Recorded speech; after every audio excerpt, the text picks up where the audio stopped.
Hello friends, this is Jyoti and welcome back to Harishankar. आज हम इस सेशन में 18 सितंबर 2022 की करंट अफेयर्स पर डिस्कस करेंगे। इसके अलावा इस सेशन में 2 टॉपिक और रखे गए हैं। पहला टॉपिक नदी जल विवाद से संबंधित है और दूसरा टॉपिक भारतीय मानसून से संबंधित है। तो चलिए स्टार्ट करते हैं अपना यह सेशन।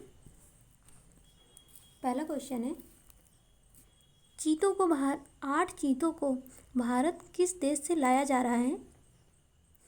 नामीबिया, दक्षिणी सूडान, इथोपिया, मोजाम्बिक। सही आंसर नामीबिया। नामीबिया से 8 चीतों को भारत लाया गया है। नामीबिया दक्षिण अफ्रीका में है और इन चीतों को स्पेशल चार्टर फ्लाइट के द्वारा ग्वालियर लाया गया है। ग्वालियर एमपी पे पड़ता है, मध्य प्रदेश। और ग्वालियर से इन्हें कूनो नेशनल पार्क ले जाया जाएगा। ग्वालियर से Kuno national park Chinook helicopter के द्वारा ले जाया जाएगा। मतलब यहाँ पर दो फ्लाइट यूज में लाए जा रहे हैं। पहला स्पेशल चार्टर फ्लाइट और दूसरा है भारत के अंदर चिनूक हेलीकॉप्टर। तो चिनूक हेलीकॉप्टर के द्वारा इसे कूनो पालपुर नेशनल पार्क में छोड़ा जाएगा चीते को। वर्ष 1947 में देश में अंतिम 3 चीतों को, मतलब कि लास्ट के 3 चीतों को मार डाला गया था। तो 1947 से लेकर के अभी तक भारत में कोई भी चीते नहीं थे और 1952 में भारत सरकार के द्वारा इन चीतों को विलुप्त भी घोषित कर दिया गया था। नेक्स्ट, हैदराबाद मुक्ति दिवस कब मनाया जाता है?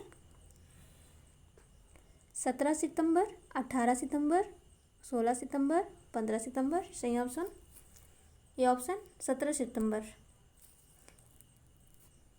तो हैदराबाद मुक्ति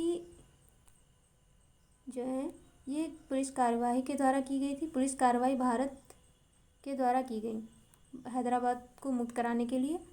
और इस पुलिस कार्यवाही के लिए ऑपरेशन पोलो चलाया गया था। ऑपरेशन पोलो पूछा जाता है कि हैदराबाद की मुक्ति के लिए भारत के द्वारा कौन सा ऑपरेशन चलाया गया? तो सही आंसर हो जाएगा ऑपरेशन पोलो। नेक्स्ट क्वेश्चन, प्रधानमंत्री नरेंद्र मोदी के जन्म दिवस को किस रूप में मनाया जा रहा है?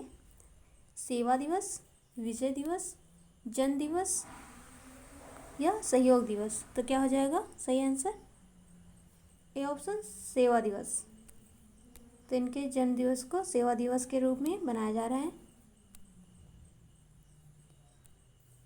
नेक्स्ट क्वेश्चन, वर्ष 2022 का एससीओ शिखर सम्मेलन कहाँ पर आयोजित किया गया? ऑप्शंस उज्बेकिस्तान के समरकंद में, दूसरा ऑप्शन उज्बेकिस्तान के ताशकंद में, ताजिकिस्तान के दुशांबे में या फिर किर्गिस्तान के बिश्केक में। तो क्या हो जाएगा सही आंसर? ए ऑप्शन उज्बेकिस्तान के समरकंद में। तो समरकंद में यह शिखर सम्मेलन आयोजित किया गया था। भारत 2017 में एससीओ का स्थायी रूप से सदस्य बना। 2017 में स्थायी रूप से, उससे पहले ये ऑब्जर्वर कंट्रीज़ के रूप में था। 2022 में ईरान इसका सदस्य बना, यानी कि नवीनतम सदस्य कौन सा है? ईरान स्थायी रूप से जो बना है।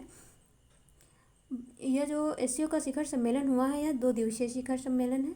पूछ लिया जाता है कितने दिवसीय है, 7 दिवसीय, 2 दिवसीय, 1 दिवसीय, ऐसे ही। तो कितने दिन का हो जाएगा? ये 2 दिनों का शिखर सम्मेलन था।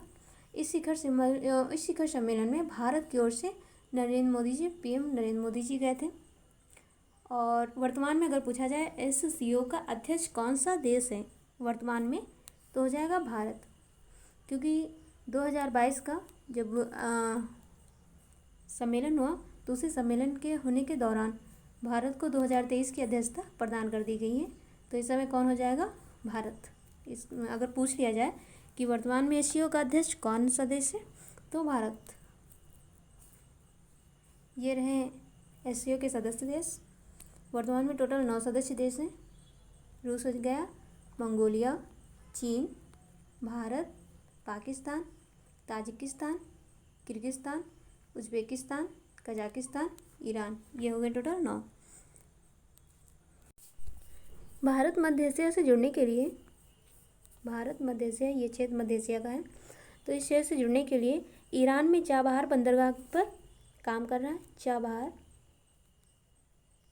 तो पूछा जाता चाबहार बंदरगाह कहाँ है, तो ईरान में हो जाएगा। और भारत के द्वारा इसका विकास किया जा रहा है और इस चाबहार बंदर के द्वारा ही हम लोग मध्य एशिया से जुड़ सकेंगे भविष्य में। तो ये भारत का प्रोजेक्ट हो जाएगा ईरान में। ऐसे ही चीन भी 2 प्रोजेक्ट चला रहा है। एक है CPEC China Pakistan economic corridor. तो ये भारत से होते हुए जाता है, भारत के POK क्षेत्र से होते हुए। और वहीं इसका दूसरा प्रोजेक्ट है BRI belt and road initiative. तो ये दूसरा प्रोजेक्ट है। तो ये 2 प्रोजेक्ट पर काम कर रहा है जिससे ये मध्य एशिया से जुड़ सकेगा। तो भारत के द्वारा कौन सा प्रोजेक्ट है, चाबहार बंदरगाह, और चीन का है सीपेक और BRI। तो ये हो जाएंगे 2 प्रोजेक्ट। नेक्स्ट क्वेश्चन, भारत की ओर से महारानी एलिजाबेथ के अंतिम संस्कार में कौन शामिल होगा? नरेंद्र मोदी जी, एस जयशंकर, द्रौपदी मुर्मू, अमित शाह। तो इनमें से कौन हो जाएंगे? सी ऑप्शन द्रौपदी मुर्मू, राष्ट्रपति द्रौपदी मुर्मू। तो इस महारानी एलिजाबेथ के जो अंतिम संस्कार है इसमें कॉमनवेल्थ के सदस्य देशों के जो राष्ट्राध्यक्ष हैं ये शामिल होंगे। और कॉमनवेल्थ के सदस्य देश टोटल कितने हैं? 54। तो भारत भी इसमें कॉमनवेल्थ में सदस्य देश है। तो यहाँ के राष्ट्राध्यक्ष कौन है? राष्ट्रपति द्रौपदी मुर्मू। तो ये भारत की ओर से जा रही हैं। आज के करंट अफेयर्स पर बस इतना ही। और इम्पॉर्टेंट टॉपिक पर देख लेते हैं। वाटर स्ट्रेस पहला टॉपिक जो रखा गया था। तो ये नदी जल विवाद। तो नदी जल विवाद किन स्थितियों में होते हैं? भारत में जो भारत है यहाँ पर अधिकांश नदियाँ 2 या 2 से अधिक राज्यों से होकर जाती हैं। भारत एक ऐसा देश है जिसमें मैक्सिमम नदियाँ 2 या 2 से अधिक राज्यों से ही होकर जाती है। तो इनके जल उपयोग और जल वितरण और इस जल पर नियंत्रण से संबंधित अलग अलग राज्यों में कई प्रकार के विवाद होते रहते हैं। तो इसी को नदी जल विवाद बोल दिया गया है। भारत के अंदर अंतर्राज्यीय नदी जल विवाद से संबंधित संविधान में एक अनुच्छेद है 262। तो पूछ जाता है कि अंतर्राज्यीय नदी जल विवाद किस अनुच्छेद में दिया गया है? तो 262 में दिया गया है।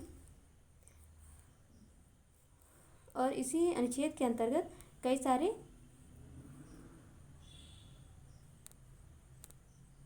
समितियां भी बना दी जाती हैं। तो ये रहे कुछ नदी जल विवाद से संबंधित अंतर्राज्यीय नदी जल विवाद। कृष्णा नदी महाराष्ट्र, आंध्र प्रदेश, कर्नाटक और तेलंगाना में है। महाराष्ट्र से ये निकलती है और आंध्र प्रदेश, कर्नाटक, तेलंगाना होते हुए ये चली जाती है। तो इन्हीं 4 राज्यों में नदी जल विवाद है। ऐसे ही कावेरी नदी, तो यह केरल, कर्नाटक, तमिलनाडु और पुदुचेरी इन 4 राज्यों में इस नदी से संबंधित विवाद रहता है। पेरियार तमिलनाडु और केरल के क्षेत्र में है, पेरियार नदी जल विवाद। नर्मदा नदी जल विवाद मध्य प्रदेश, गुजरात, महाराष्ट्र और राजस्थान। तो इन 4 राज्यों में है नदी जल विवाद। ये तो रही राज्यों की बात। ऐसे ही 2 देशों के बीच में भी नदी जल विवाद हो जाते हैं। भारत भी उनमें से ही एक है। तो ब्रह्मपुत्र नदी हुआ, तीस्ता नदी और सिंधु नदी, ये कुछ ऐसी नदियां हैं जो 2 या 2 से अधिक देशों के बीच से होकर के गुजरती हैं। तो ब्रह्मपुत्र नदी भारत और चीन के बीच में इस नदी से संबंधित विवाद रहा करते हैं। तीस्ता नदी भारत और बांग्लादेश के बीच इस नदी से संबंधित विवाद हैं। ऐसे ही सिंधु नदी भारत और पाकिस्तान के बीच है। तो ये रहे कुछ 2 देशों के बीच नदी जल विवाद। दूसरा टॉपिक है भारतीय मानसून से संबंधित। तो भारत में मुख्य रूप से 2 प्रकार के मानसून आते हैं, एक शीतकालीन मानसून और दूसरा ग्रीष्मकालीन मानसून। तो ठंडियों में जो मानसून आता है वो शीतकालीन और गर्मियों में जो आता है वो ग्रीष्मकालीन मानसून। पूछा जाता है कि मानसून शब्द की उत्पत्ति किस शब्द से हुई है? तो मौसम शब्द से हुई है। और ये मौसम शब्द किस भाषा का है? अरबी भाषा का, क्योंकि अरब के जो नाविक थे वो मौसम शब्द का यूज़ किया करते थे, इसीलिए इसे मौसम कहा गया और फिर मौसम से ये मानसून के रूप में परिवर्तित हुआ। तो ये मानसून है क्या एक्चुअली में? तो भारत जिस स्थान पर अवस्थित है वहाँ पर जैसे ही ऋतु में परिवर्तन होता है, ऋतुएं परिवर्तित होती हैं, तो पवनों की दिशा में पूर्ण उत्क्रमण हो जाता है, जिसके कारण मानसून की उत्पत्ति होती है। तो ये है मानसून की उत्पत्ति हुई कैसे। तो अभी हाल ही में भारत कर्क रेखा से सूर्य की जो किरणें हैं कर्क रेखा से मकर रेखा की ओर जा रही हैं।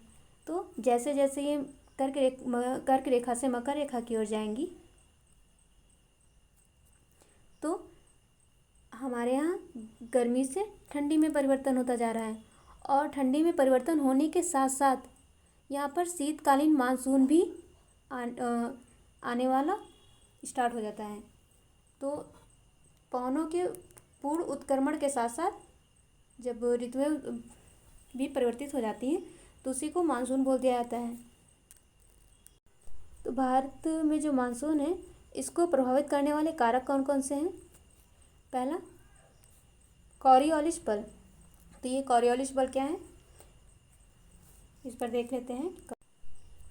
पृथ्वी के घूर्णन के कारण पृथ्वी जो है अपने अक्षांश पर गोल गोल घूम रही है, तो पृथ्वी के घूर्णन के कारण पवनें अपनी मूल दिशा से विक्षेपित हो जा रही हैं। जैसे ऐसे ऐसे पवनें जा रही हैं तो वो अपनी दिशा से विक्षेपित हो जा रही हैं ऐसे, तो कोई ऐसे चली जाएंगी। तो इसी को हम ये जो स्थितियाँ बन रही है ये कॉरियोलिस बल के ही कारण बन रही हैं, तो इसी को कॉरियोलिस बल बोल दिया जाता है। और किससे उत्पन्न हुई है? पृथ्वी के घूर्णन के कारण। पृथ्वी जो है पश्चिम से पूर्व की ओर घूर्णन कर रही है, पश्चिम से पूर्व की ओर, तो हवाएं पूर्व से पश्चिम की ओर घूर्णन कर रही हैं, जस्ट अपोजिट। ये पृथ्वी घूर्णन कर रही है ये, तो जब हवाएं पूर्व से पश्चिम की ओर आ रही हैं तो इसमें जो विक्षेप आ रहा है, तो विक्षेप के कारण उत्तरी गोलार्ध में ये हवाएं अपने दाहिनी ओर मुड़ जा रही हैं, और दक्षिणी गोलार्ध में ये हवाएं अपने बाईं ओर मुड़ जा रही हैं। तो किसके कारण मुड़ रही हैं? कॉरियोलिस बल के कारण ही।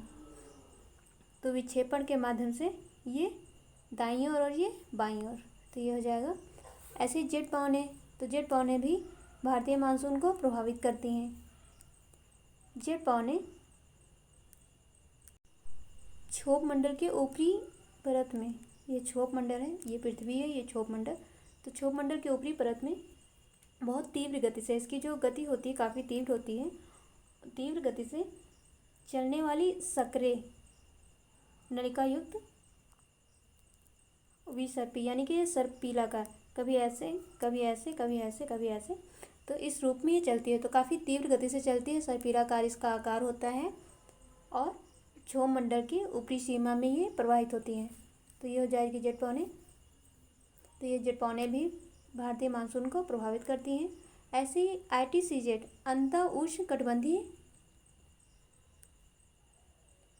ITCZ ये भी प्रभावित करती है।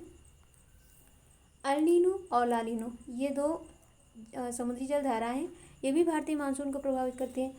अल नीनो गर्म जलधारा है और ला नीना ठंडी जलधारा, तो ये दोनों जलधाराएं भी भारतीय मानसून को प्रभावित करती हैं। तो ये है दक्षिण पश्चिम मानसून, जो कि ग्रीष्म काल में आती है, दक्षिण पश्चिम मानसून। दक्षिण पश्चिम मानसून के समय सूर्य कर्क रेखा पर लंबवत होता है। जब यह यहाँ पर लंबवत होता है तो इस क्षेत्र में तापमान यानी कि टेम्परेचर काफ़ी ज़्यादा होता है, और प्रेशर ये कम होने लगता है, प्रेशर। वहीं सागर में, सागरीय क्षेत्र में, यहाँ पर मकर रेखा के आसपास या फिर भूमध्य रेखा के आसपास इस क्षेत्र की अपेक्षा यहाँ पर टेम्परेचर कम होता है और प्रेशर ज़्यादा होता है। तो जब जो पवनें चलती हैं वो हाई प्रेशर से लो प्रेशर की ओर चलती हैं, तो सागर का प्रेशर काफ़ी ज़्यादा है और ये यहाँ पर जो लैंड पार्ट है इसका प्रेशर कम है, तो यहाँ से हवाएं सागर से स्तर की ओर चलने लगेंगी। और ये जो हवाएं हैं ये आर्द्रताग्राही हैं, यानी इसमें काफ़ी ज़्यादा पानी भरा हुआ है, ये कह सकते हैं। तो जैसे ही ये मालाबार के तट पर ये हवाएं टकराती हैं तो सबसे पहले भारत में मालाबार के क्षेत्र में बारिश करवाती हैं। तो कुछ हवाएं अरब सागर से इस ओर की ओर आती हैं, तो कुछ हवाएं बे ऑफ बंगाल से होते हुए, असम से होते हुए गंगा ब्रह्मपुत्र के मैदानों में बारिश कराती हैं। तो ये इसकी कुछ डायरेक्शन हो जाएंगी इन हवाओं की।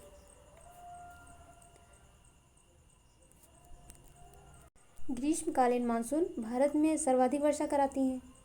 ग्रीष्मकालीन मानसून। शीतकालीन मानसून देख लेते हैं। ये है शीतकालीन मानसून।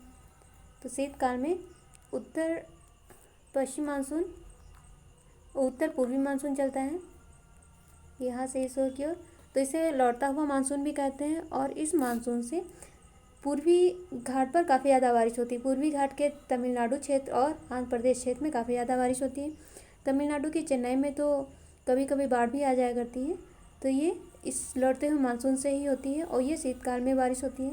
ऐसे ही पछुआ पवने, तो पछुआ पवनों के द्वारा भी भारत के उत्तर पश्चिम क्षेत्र में बारिश होती है। पछुआ पवने आर्द्रता भूमध्य सागर से प्राप्त करते हैं। भूमध्य सागर जो यूरोप में पड़ता है, तो वहाँ से ये पछुआ पवने आर्द्रता ग्रहण करती हैं और भारत के पश्चिमी क्षेत्र में बारिश कराती हैं। तो फ्रेंड्स, ये रही आज की एग्जाम ओरिएंटेड करंट अफेयर्स और प्रमुख 2 टॉपिक। वीडियो पसंद आए तो वीडियो को लाइक शेयर सब्सक्राइब जरूर करें। मिलते हैं नेक्स्ट वीडियो में, तब तक के लिए जय हिंद।